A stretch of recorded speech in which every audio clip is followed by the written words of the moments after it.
Hi guys, and welcome to our YouTube channel Finance for Beginners. But today I'm here with another new video to show you guys on how you can open a ticket on your Etoro. To do so, simply log into your Etoro account either by opening up your Etoro on your Google Chrome browser or simply going on to the Etoro app. After you are on your Etoro, you just need to scroll down on the left hand side of the profile page until you see a option for help and resources. From here, click on it and you can see that this kind of page will appear. From here, again go on to view our help center. Now this will take you to the helpetoro.com.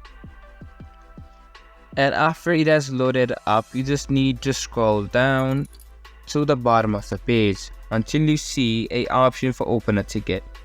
And just click on open a ticket, and from here you'll be able to open a Etoro ticket. And that is how easy it is to open a ticket on Etoro. This is for this video, and I hope you guys find our video helpful. If you do, make sure to leave a like, subscribe to our YouTube channel and hit the bell notification. And don't forget to drop a comment for review and for more content like this. See you guys in our next video. Thank you for watching.